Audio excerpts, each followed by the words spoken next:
गुरु मातृ पिता गुरु बंधु सखा तेरे चरणों में स्वामी मेरी कोटि प्रणाम। तेरे चरणों में स्वामी मेरे कोटि प्रणाम। गुरु मातृ पिता गुरु बंधु सखा गुरु मातृ पिता गुरु बंधु सखा तेरे चरणों में स्वामी मेरे कोटि प्रणाम। तेरे चरणों में स्वामी मेरा कोटि प्रणाम। प्राणनाथ तुम्ही हृदयनाथ तुम्ही प्राणनाथ तुम्ही हृदयनाथ तुम्ही तेरे चरणों में स्वामी मेरी कोटि प्रणाम।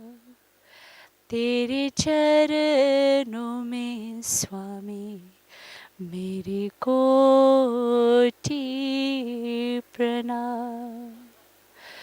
तुम्ही भक्ति हो तुम्ही शक्ति हो तुम्ही भक्ति हो तुम्ही शक्ति हो तुम्ही मुक्ति हो मेरे प्राण शिवा। तुम्ही मुक्ति हो मेरे सांभ शिवा। तुम्ही प्रेरणा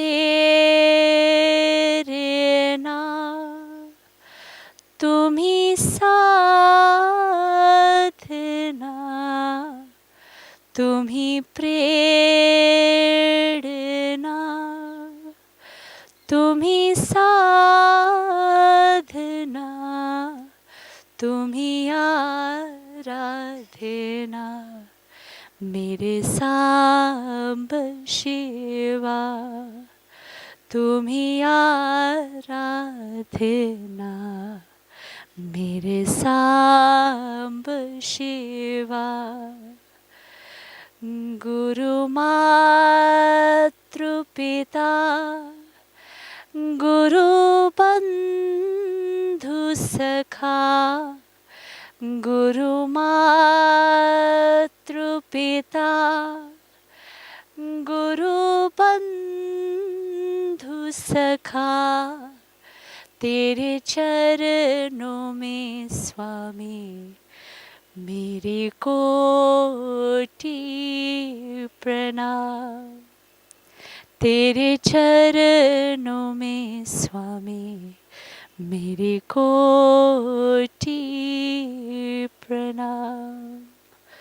तुम्ही प्रेम हो तुम्ही करुणा हो तुम्ही प्रेम हो तुम्ही करुणा हो तुम्ही मोक्ष हो मेरे सांभ शिवा। तुम्ही मोक्ष हो मेरे Samb Shiva. Guru Matru Pita, Guru Bandhu Sakha, Guru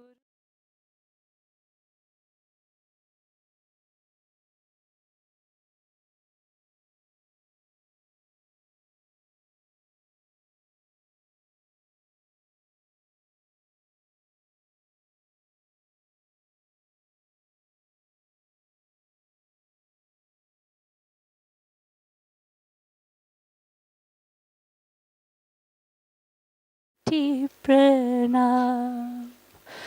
तुम्ही भक्ति हो, तुम्ही शक्ति हो, तुम्ही भक्ति हो, तुम्ही शक्ति हो, तुम्ही मुक्ति हो, मेरे सांभ शिवा, तुम भी मुक्ति हो, मेरे सोम्भ शिवा।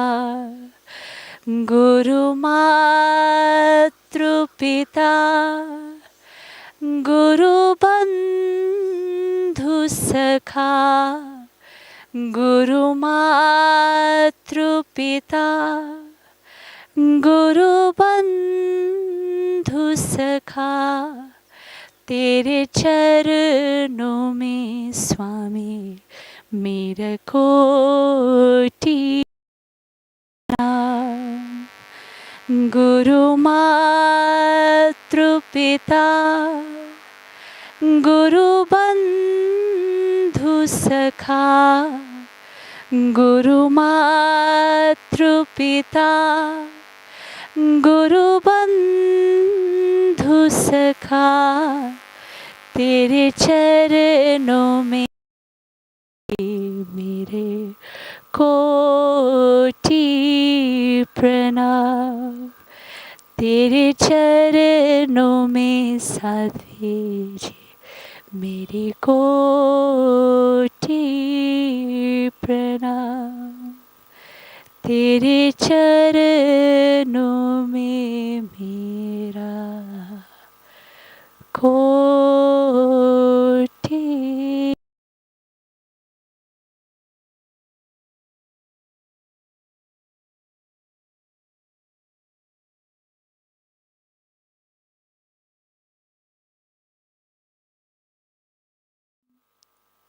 व्याप्तं येन चराचरं तत्पदं दर्शितं येन तस्मै श्री गुरुवे नमः। तस्मै श्री गुरुवे नमः। तस्मै श्री गुरुवे नमः।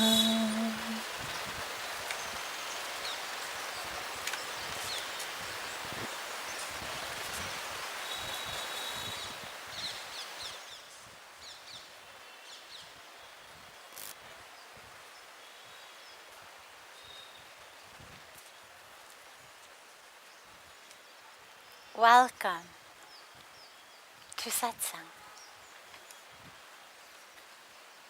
Pray that you're all having a beautiful evening, beautiful morning, daytime, wherever you are. As we connect together in Satsang, it's both a challenge and a wonderful opportunity. Challenge, of course, because instead of looking into all of your beautiful faces, I look into a camera. So challenge for that. But such a beautiful opportunity to see your faces and to feel your presence in the camera, in the wires. And to know that even though with this pandemic, with travel restrictions, with all of that which is happening in the world today, keeping us physically apart in order to stay safe, in order to stay healthy, in order to follow rules, but that nonetheless we're together. So, a challenge and a beautiful opportunity for all of us. Pranam Sadhviji. The first question that's come in is from a 13-year-old boy who says, my parents separated many years ago, but I still suffer from going back and forth between the two households. Now my dad lives across the country from me. How can I make myself feel better when transitioning from house to house? Divorce is never easy. It's painful for the husband and wife. It's painful for those who are divorcing. But it's also painful, of course, for the children. Now, that doesn't mean that one should stay married just to avoid the pain of a divorce. In some cases, staying together is actually more painful for each other as well as for the children. To be in a household that's full of fighting, full of aggression, full of conflict, full of pain. So there isn't an easy answer. Sometimes parents don't get divorced when they should because they don't want to hurt the children. When there is divorce, when divorce is the only option that makes sense actually in order to reduce conflict, nonetheless we're left with conflict, the conflict of the divorce. And as this beautiful young boy has asked, there's a conflict, a difficulty, going back and forth between houses, and he has to go back and forth between houses across a country. Airplanes are involved, change is involved, different neighborhoods, different schools, different friends. On the one hand, it's also a beautiful opportunity to have two very different types of life, two very different groups of friends. But the challenge is very real. And so first of all, you should know that we see you, we feel you, and we see your challenge, your conflict, and also your beautiful courage to recognize that it's difficult and to reach out for help. So what I would say to you is there's two things. First of all, realize that the difficulty that you face in transitioning between the houses isn't only about the difficulty between the houses. Some of that difficulty, maybe a lot of it even, is actually going to be an internal sense of wishing there weren't a divorce, wishing there weren't conflict, wishing that your parents lived together or at least lived next door. And that's okay, that's normal. The fact that you feel that is very natural. Anyone would feel that. But it's important as we live our lives deeply to really go deep and to say, okay, what is really the source of my problem? And you're young, but you're also very, very precocious to have stepped forward and asked this. So I want to give you not just the child's version of the answer, I want to give you a deeper version of the answer. And so the first piece is the awareness that that struggle that you're having, that difficulty that you're having, is due not only to the logistics of one city, another city, one house, another house, but it's also due to the very natural and normal conflict of the divorce. The piece regarding actually back and forth between houses and the difficulty of that transition. Recognize that your mom and your dad are very different from each other. They want very different things in life. A lot of that is probably what led to the divorce in the first place, that led to them not being able to be compatible together. And what that means is that there are probably going to be very different rules, very different systems, very different types of patterns and habits, ways of living in each of their houses. Don't expect or even try to make them the same. So instead of thinking and hoping and trying that mom's house is going to feel like dad's house, or dad's rules are going to be more like mom's rules, or vice versa, instead of that, really understand and accept in whatever deep way you can that they are absolutely different, both wonderful, but absolutely different. It's like if you've eaten Chinese food and you've eaten Italian food. So they're both great. Chinese food is yummy, Italian food is yummy, but they're really, really different. Chinese food tends to use a lot more like soy sauce, and Italian food tends to use a lot more, tomato sauces and olive oil and things like that. Very different, but also both very good. But you wouldn't go for spaghetti or for pizza and say, oh, this doesn't taste very much like the Chinese restaurant. Why doesn't this taste like my mushu vegetables? Because you understand. Spaghetti, pizza, totally different than mushu vegetables. And in the same way, on a deeper level, of course, but in the same way, understand mom's house, mom's rule, your neighborhood, your friends, all of what you do there. And dad's house, his rules, your friends, your neighborhood, what you do there. Totally different. And see whether you can see them both as equally beautiful, equally enjoyable. I'm sure there are aspects of both of their houses that you would change if you could. You wouldn't be a 13-year-old if that weren't true. And that's fine. That's, again, very normal, very natural. But also realize that both of them are beautiful and perfect and wonderful in their own way.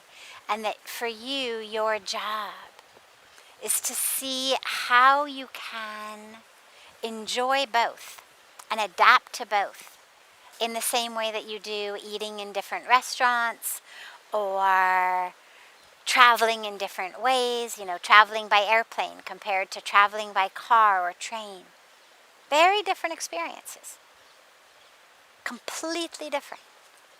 They both get you where you're going. Different speeds, different ways. So much is different. In the same way. And this is, by the way, a beautiful lesson for all of life, not just transitioning between parents' houses, is how we can move through life, accepting each for what it is and not wanting them to be like others. So, for example, oranges are beautiful, juicy. Bananas are wonderful, not juicy. But you would never say, oh, I wish this banana were more juicy. We understand oranges are juicy, bananas aren't. In the same way. Again, on a deeper level. But the same idea. How can you appreciate and love both of their houses, both of their situations, without comparing them, without wishing that one was more like the other? And if you can master that, sweetheart, you are far ahead of people decades older than you are. So don't worry about whether you can actually master it yet. Just start. Just give it a try. Do it the very best you can. And recognize, again, as I started, that this is a difficult situation. But your courage, your openness, your transparency, and your ability to really look within is so beautiful. And this is going to be a very, very important aspect of your life as you move through life. So stay inquisitive, stay deep, keep introspecting, keep looking at where you're struggling and looking for the right way to not struggle. And as soon as the pandemic is over, as soon as travel is open again, it'll be wonderful to have you and either mom or dad with you here in Rishikesh.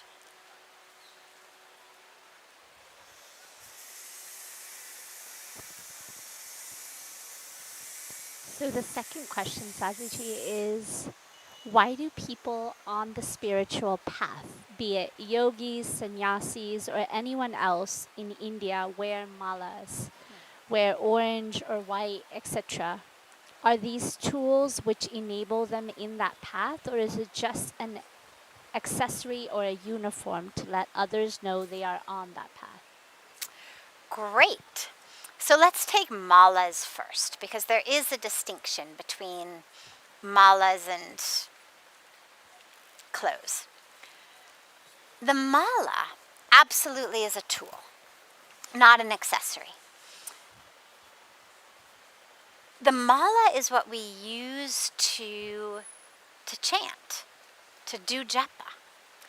The way that malas are used is you take your mantra or you take a name of God, whatever appeals to you, and you literally chant it on the mala.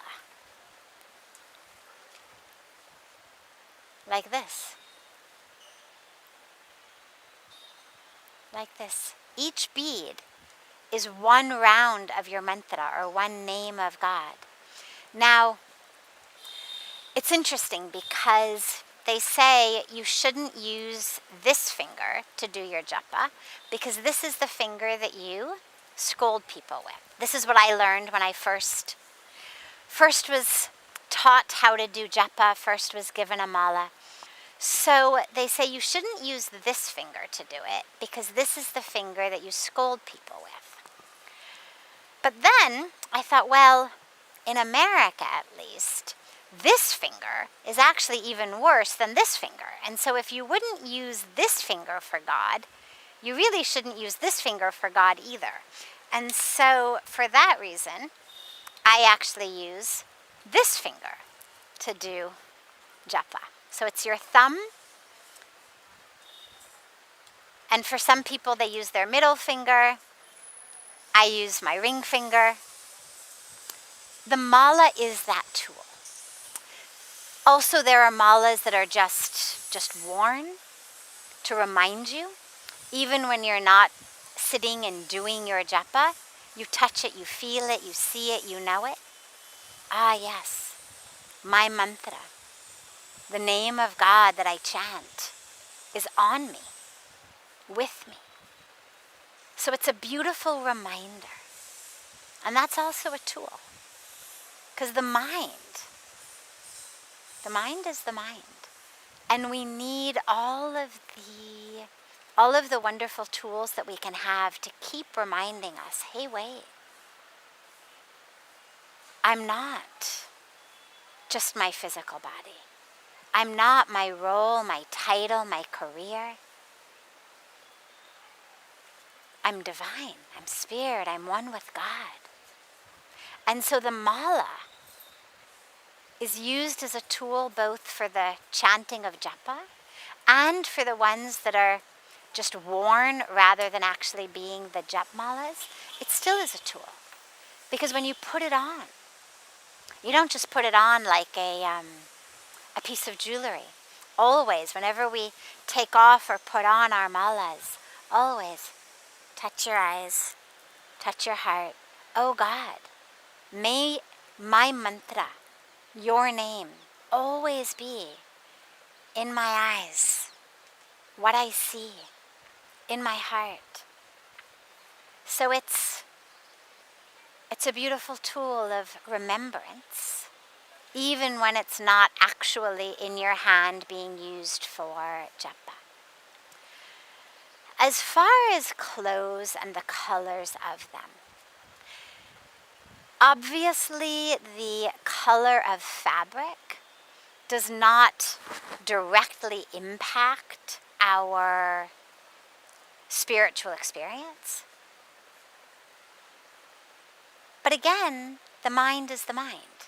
And so, for example, when you look down and you see yourself in the clothes of a religious person, of a renunciant, of someone who has dedicated their lives to God, it's a beautiful reminder to the self. There's a great story of a prince who was born. But when the prince was born, his mother could not keep him. Long story, I won't go into the entire story, but the mother could not keep him. And so the mother, the queen, put this baby, this newborn baby prince, into a basket. And she floated him on the river. And the basket with the prince landed up in this village and was taken in by this very, very poor but very beautiful couple. And they raised the boy. Of course, they didn't know he was a prince. They raised him. But they were very poor and they were beggars. And so this boy grew up to be a beggar. One day, again, long story, I won't go into all of it here, but one day it was discovered that this boy was actually the son of the queen and the king. And the queen, of course, wanted him back. She felt miserable for having had to give him up so many years before. And so they took the boy, the prince, back into the kingdom. The boy lived like a prince. But one day they couldn't find him. I thought, where did he go? And they discovered that this boy had gone into the marketplace and was begging again. They brought him back home. They said, sweetheart, why are you begging? Now you're a prince. You don't have to beg anymore. Why go through that suffering? Why go through that hardship? Why go through that stress? And he said, oh no. He said, it was a stress then, when I thought I really was a beggar, when I thought I really was poor, then yes, it was very stressful. Because if I brought home money, we ate. If I didn't bring home money, we didn't eat. But now I know I'm not a beggar. Now I know I'm a prince. Now I'm just wearing the clothes and going through the drama of being a beggar. I just wanted to see what it felt like. And today, actually, it was fun. There was no stress, there was no suffering, there was no conflict, because I knew it doesn't matter if people give me money. There's going to be a feast waiting for me at home. I live in a palace. I'm the son of the king and the queen. And I love that story because this goes back to what I was saying about the clothes and remembering who we are. Most of us forget that who we are is divine. That who we are is the son, the daughter of divinity, of wholeness, of perfection. And we think, like the boy thought he was a beggar, he lived as a beggar. We think we are beggars in these bodies, in these roles, never happy, never satisfied, never complete. It's never enough. Whether money, acclaim, love, respect, spotlight, cars, diamonds, whatever it may be. But we think it's never enough. So we live our lives as beggars. But when we remember who we really are, then life is completely different. And these clothes remind us, oh yeah, I'm spirit, I'm soul, I'm consciousness, I'm divinity. I'm not just this body. I'm not the color of my skin. I'm not my race or my religion. Everything that we do spiritually, and it's not just the orange or the white. Everything we do, everything we wear that reminds us that we're spiritual people. Putting on the tilak, right? So much that we do. It reminds us every time you look in a mirror, or you feel it, or you look down, you remember, oh yeah, I've dedicated my life to God. I've dedicated my life to spirituality. I've dedicated my life to remembering who I am. So it's not about reminding others or telling others who you are. It's about reminding the self. Reminding yourself who you really are. Unfortunately, there's not a uniform for infinite consciousness or a uniform for infinite love. If there were, we'd wear that. But until then, we wear orange if you've taken vows of sannyas, white if you haven't, or in some lineages they do take vows of sannyas and still wear white. Doesn't matter. Yellow, on the path of brahmacharya. We wear them to remind us, I'm not just a body. I'm not just a role. I'm not just a bank account. I'm not a history, an identity, a personality. I'm spirit, remembering the truth of who I am through this human body.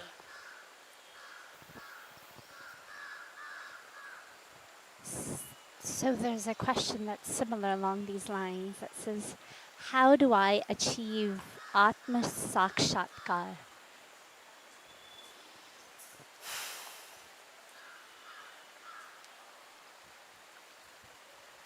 That self-awareness, whether we say Atma Sakshatkar, whether you say self-realization, God-realization, awakening, whatever word we use, that darshan of the self, we achieve it by opening our inner eye, by looking inward. If I want to have darshan of Mother Ganga, I open these eyes, I turn, I look. If I want to have darshan of the beautiful clock tower,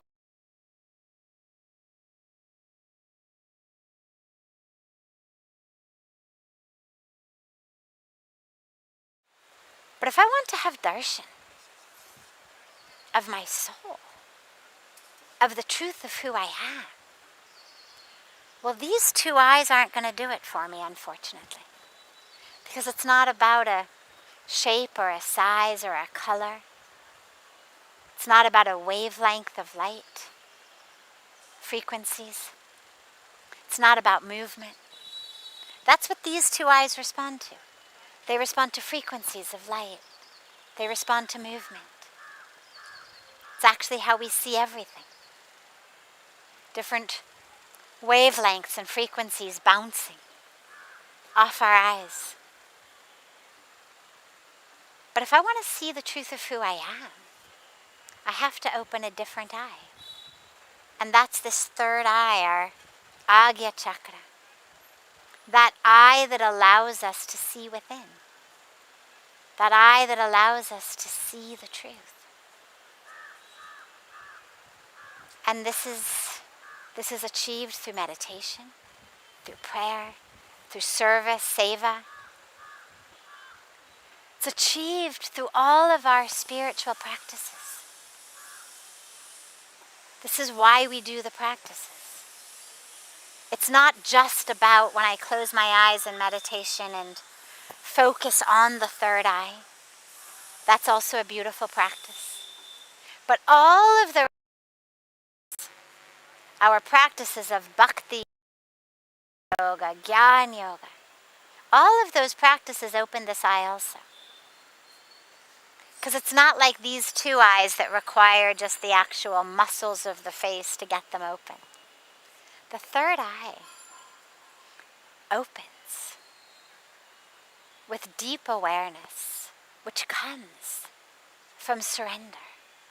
It also comes, by the way, from simply changing my direction. So for example, I cannot simultaneously be focused on having darshan of our mandir, of the Himalayas that are in front of me, at the same time as having darshan of Mother Ganga. One requires my head to face this way, one requires my head to face that way. In the same way, you can't simultaneously be focused externally and focused internally. So the more that I want to open my third eye and have that darshan of my true self, the more prepared I have to be to focus less and less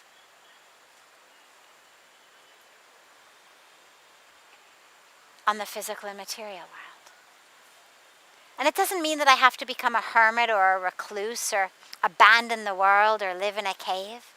But it just means in my intention and attention, you have to choose. What are we going to focus on?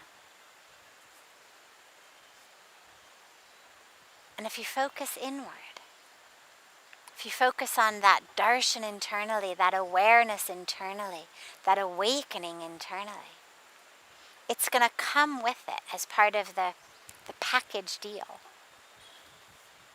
of a pulling away, a letting go of our attachment and focus on things in the outer world.